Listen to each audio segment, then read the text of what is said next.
I think some people have big personalities, and it's not really about rah. It's not really about, running through the brick walls behind us, Jody.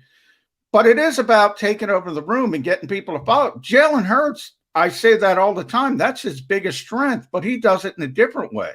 Like, he's very understated in front of the microphone on the podium. Behind the scenes, everybody loves that dude. Everybody follows him.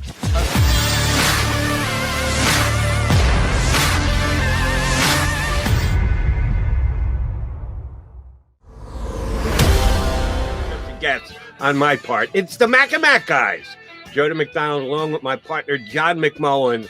And man, we got a lot to sink our teeth into here on our episode number 14 here on Birds 365. J-Mac, how are you this morning? Doing well, Jody. Just recovering from the big press conference, recovering from all the emotion, all the excitement. Nick Sirianni getting fired up. You got you and a whole bunch of other people fired up. Not everybody fired up the same exact way. And we'll talk about him plenty today. But it was just good to get some new Eagles information. Might not have been everything we wanted, but we did get some good information that we can sink our teeth into. And by the way, I got to tell you, Johnny Mac, you came up short. I asked you yesterday what was going to be the time. I was right at 45, wasn't it? You said 45, and I said I'd give you 5 minutes either way. 38 minutes and change. 38. Yeah. Oh, you know what I'm thinking? That the start, I thought I hit it. And I was thinking about you asking me that. And I said, wow, I hit it. But they started a little bit late. So yeah. I was going off. It was supposed to start at 11:20. And then it ended at about 12:05. And I'm thinking, wow, I nailed that. I can brag about that to Jody tomorrow. But I didn't think about, of course, like the president, they're always late. So they show you got to factor that in as well. They show up when they want to show up. And here's the beauty of it. It turned out yesterday, I was up, as you know, late the night before. So yours truly kind of nodded off after our show today. I did a couple of things on the computer, and then I laid down on the couch, and boom, next thing I know, it's Philly's first pitch at 1 o'clock. So I got to get up, and I had missed the entire Eagle press conference, but that wasn't an issue because it was captured on the Eagles YouTube channel. So I punch up YouTube, and when you watch something on YouTube, they give you the exact time of it. You know how long something used to be. You'd have to get a stopwatch out and make sure to see exactly how much time it is. No, I can tell you it's 38 minutes and change. Well, this is like a pro day. See, I was doing it with the hand timer, Jody. Okay, yeah. So I got a 4-3. I got a 4-3. You got a 4-6 with the laser timer. Yeah, you got to start the timer when it starts, not what time it's scheduled. No, when it actually starts is when you have to click the button and start your clock. Sorry about that, Jay. But you were in the general vicinity, and 38 minutes was good. I would have taken an hour and a half if they just continued to go. But most of you guys who do cover the team did get a chance to get your questions in. You got your question in, and you kind of got Nick Sirianni rolling. Yeah, I did. That was on purpose, by the way, because I saw, yesterday on the show, Jody, I mentioned, I don't even know why they're putting him out there, because in these types of circumstances, the head coach isn't involved that much in draft prep. We don't get to talk to Howie very much. We get to talk to Andy Weidel less. So when you get in these circumstances, you have to direct the questions towards the guys you aren't going to talk to. We're going to talk to Nick Sirianni a lot as the season unfolds. So that's the way it shook out. That's the way it shakes out. That's the way it was with Doug Peterson. And I said, why are they rolling him out there? He's going to look like a third wheel. And sure enough, that's how it started. The first 5 questions directed to Howie Roseman or Andy Weidel. Nick's just sitting there doing nothing.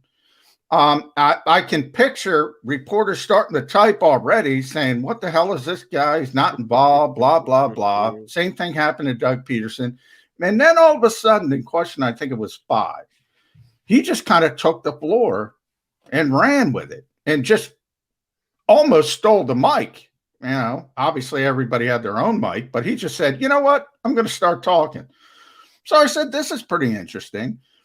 And then number 6 was Tim McManus, and Tim asked a very good question about how he's well chronicled draft picks over the past couple of years, which he did not deny.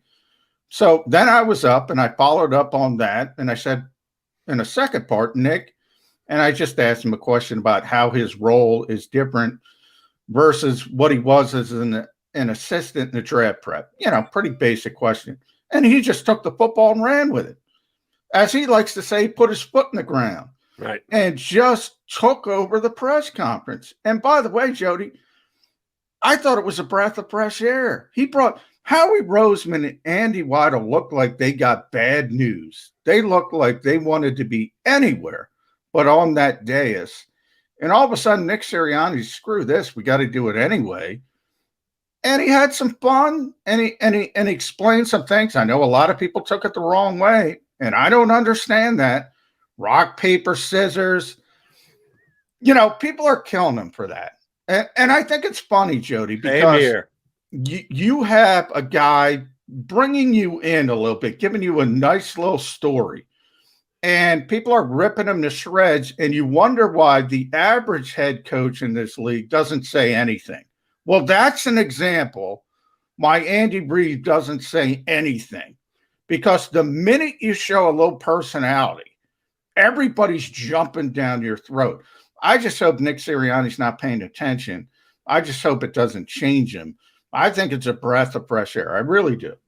Exuberance and excitement. That's what he's done so far. His first press conference, I think he was pretty darn nervous. He had never been the man, the eye in the storm. Very nervous. And he showed his nerves a little bit in that first press conference.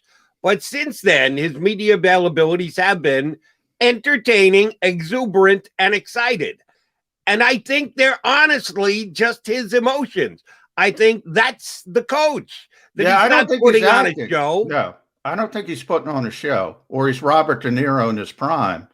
I think he did a great job. Now, I don't think it means anything, Jody, just like I don't think the nervousness meant anything. Ultimately, we're going to be asking the question, can he coach? And that's all that will matter. But, for people who are criticizing him for showing personality, boy, I can't tell you how much I disagree with that. I really can't. This is one thing you and I are going to agree on today. I'm the same way. It's legit. It's him. He's just putting forth the way that he feels. And I understand the potential downside. And I think people are leaning way too negative, same as you. If you're going to coach the way you speak in a press conference, and that's what he's going to be. He's going to be an open book, a guy who wears his emotions on his sleeve. That can go one of two ways. Either the guys can get pumped up by it and draw motivation from it and ride that exuberance train with him, or, after you do that for a while, if you're not getting the results, your team tunes you out and they roll their eyes when he starts in with the rah-rah type stuff.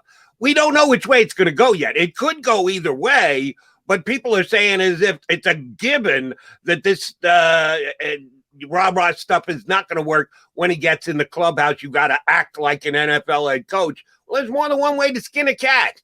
And this cat gives us some entertainment while he's at it. I'm in. You've won me over so far, Coach. Yeah. I go back to when Jeffrey Lurie hired Nick Sirianni, and he said he hit the interview, hit a home run in the interview. And I said, this guy hit a home run? The nervous press conference. I didn't see it. I couldn't picture it. Yesterday, I could picture it. Yesterday, I saw a guy who took over a room. Granted, it wasn't a real room. It was a virtual room, but he was in it with 2 other people. He took over the room. And I said, if he can do that, why can't he take over a locker room? Why can't he take over a meeting room? I think some people have big personalities, and it's not really about rah-rah. It's not really about, running through the brick walls behind us, Jody. But it is about taking over the room and getting people to follow. Jalen Hurts, I say that all the time. That's his biggest strength, but he does it in a different way. Like, he's very understated in front of the microphone on the podium. Behind the scenes, everybody loves that dude. Everybody follows him as a quarterback on the field. there, as you said, there are different ways to do things.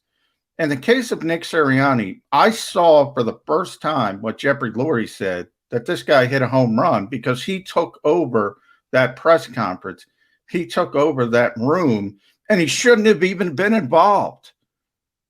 Shouldn't have even been involved because it's not his purview, and he still took it over. I'm glad he was involved, and I think it should be his purview to a point. If he's the third wheel, that's the way it really should be. Howie should be the guy who should talk most because he's the guy who's bringing all that collaboration together. And at the end of the day, when the pick is made, it's supposed to be Howie Roseman. Andy Weidel should have been more involved because, yes, you're selecting players. You're in a draft. Guys you haven't had a chance to coach before, and you have to generate an evaluation of those players before they potentially become Philadelphia Eagles. That should be your scouts. That's their job. That's what they do. So Weidel should be important. But at least the way they sung the song yesterday, John, the collaboration effort has worked tremendously this year. New coaching staff, Andy Weidel and his scouting staff have been on the Zoom every day, talking it out, what the scouts saw, what the coaches need, how they want to fit players into their system and the like. And they're all understanding each other. And that's why they're going to put together this great draft board. It actually played the way it should, but you're right. They did include the coach, which I need to ask you, do you believe that this year with this coaching staff, they will have more influence? Maybe not on the actual draft night, the board is set, but leading up to that, while the board is being set, do you think the coaches and how they want to deploy the players are getting more sway in these meetings? No, I think it's the exact same. And, you know, if you're a good GM in this league, you want to get players that your coaching staff wants. So part of that is just baked into the entire process that, you know, scheme is a big part of it. You know, interesting, Daniel Jeremiah had a conference call with reporters right after the Eagles conference call. Well, a little bit after, about 45 minutes or so.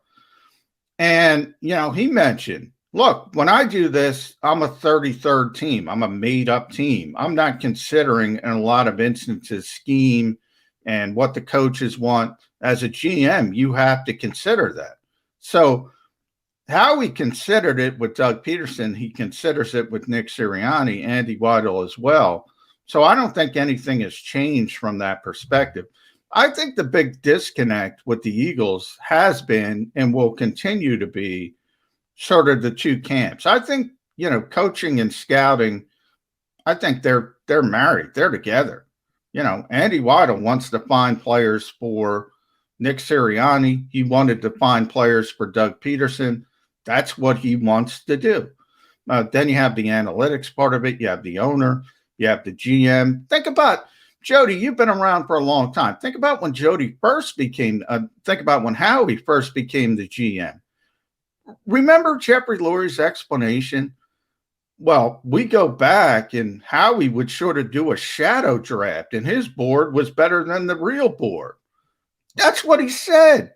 This guy's been doing this weird, you know, Jeff McMullen, who I'm trying to get on the show next week, and we'll see if Jeff can do it, but he did a column this morning. He pointed out, look, you know, the scouting staff puts together the board. There's a top 50, and Howie comes in with his top 50, and they get depressed because it's different in his wins. That's where we are. That's the problem. Fair enough. But again, I'm just going by what was stated yesterday. With 38 minutes of conversation with Howie Roseman and Andy Weidel, and on a different track, the head coach, at no point ever in any of the questions, and a bunch of you guys got a chance to ask questions, some of you like yourself, a follow-up question, some like our buddy Jimmy Kempski, a three-pronged question. So yes, enough was tried to be pulled out of these sources. Never was the analytics department mentioned. They talked about collaboration. Yep. They talked about the scouting staff working so well with the new coaching staff and the time spent on Zoom and the time they spent with the players on Zoom and played rock, paper, scissors. And never once did, and I didn't expect Mr. Hallaby to be named by name, But I thought there might be a mention of the analytics department, that if the entire organization is working in this collaborative effort, the analytics department never came up. Now, is that because they have scaled back because of the questioning of the infighting between departments? Or was that Howie Roseman orchestrating a purposeful step around the analytics department because he didn't want to bring it into yesterday's general discussion? No, well, I think, how we tried to couch that, because we know how he's not going to talk about individuals. I mentioned that with players. He's certainly not going to talk about Alec Halaby personally, or Ryan Paganetti, who I brought up, is not back, with Jeff Mosher earlier in the week. So you try to couch it with collaboration. That's what I did. I said, did last year affect the collaboration process because you weren't all together? You were all in your little, like we are now, Jody. We're not in the studio together because of the pandemic. Well, that's what happened with the Eagles. Everybody's in their own little spot. So, maybe if we were together and we're going back and forth and I'm saying Devontae Smith isn't the pick and you want to convince me he is the pick, maybe if you're in the room with me, you got a better chance to do that. So I wanted to get to Howie. I said, did that affect the collaborative process? Obviously gives the answer. It's not going to be that substantive. We knew that going in. But no, he's not going to mention Alec Halaby. And it is an issue. And we're here. I mean, people can talk about it all the time. It's well chronicled, as Tim McMahon said, and Howie didn't deny it. Look, the scouts recommended certain players, and the Eagles went in a different direction. The only question left is, Jody, why? Was it just Howie? Was it just Jeffrey? Why? They've tried to throw the old coaching staff a little bit under the bus. In the case of the 2 second-round picks, J.J. Arcega-Whiteside and Jalen Hurts over the past 2 years, that was Jeff Lurie. So in a lot of ways, people want to kill Howie Roseman. That's not fair as well. But that's, when you don't have transparency, it creates conspiracies. And we love conspiracies. Speaking of which, I asked you when would we get our first Jeff Lurie question about his effect on the draft. It was late in the 30-some-odd minutes, and you don't know exactly how long they're going to run until whoever's running the press. We got time for 2 more. Up until that point, you don't really know how many questions are going to be allowed, and the Lurie question didn't come in till late. And Howie gave an answer that I completely and 100% expected. Oh, it hasn't changed. Jeff's involvement in the draft is the same as it ever was. It's always just asking questions. It's not evaluations on Jeffrey. And like Jeffrey's going to say, well, my film breakdown says, no, he just questions those who are doing the work to make sure everybody is turning over every rock they have to. It didn't surprise me, the answer. It surprised me a little bit. It took us a while to get to Jeffrey, but Howie Roseman doing an excellent job of covering his owner's backside again. Yeah, and that's part of his job. We've talked about it a lot. In a lot of ways, his job description is lightning rod. I've mentioned a number of times. We talked about earlier this week, Jody, about fans going to Phillies games and saying, fire Howie Roseman, chanting fire Howie Roseman. The Eagles could publish something on their website involving, community, their autism drive. And if you check out the comments, 5 of the first 10 are fire Howie. So, I mean, when you have all that angst, go on my social media, the followers I have right now, there's like 5 or 6 of them that have changed their Twitter names into some incarnation of fire Howie Roseman. It is unbelievable. But when you have that angst directed towards one person, well, guess who it's not directed toward? Right. Not that you can fire Jeffrey Lurie anyway, but still, it's nice to go to sleep at night and know they aren't chanting, fire Jeffrey Lurie or, torches and pitchforks at his home. It's nice to know you have that sort of fence between you and all that disappointment. How he is a suit of armor for the owner of the Eagles. All right, we've got two good guests coming your way here on Bird 65. A little bit later, we'll talk to our buddy Barrett Brooks, former Eagle offensive lineman, now co-host of The Middle here on the JAKIB Media YouTube channel. But coming up next, Martin Frank from the Delaware News Journal is going to jump aboard, one of John's cohorts on the Eagle beat. I've already gotten a couple of John's insights pulled out of yesterday's press conference. We'll touch on that, many more things when we get Martin Frank up with us next here on Birds 365. If you missed any of today's show on the JAKIB Media channel, listen to the podcast on your way home. Available on YouTube, Apple, and Spotify.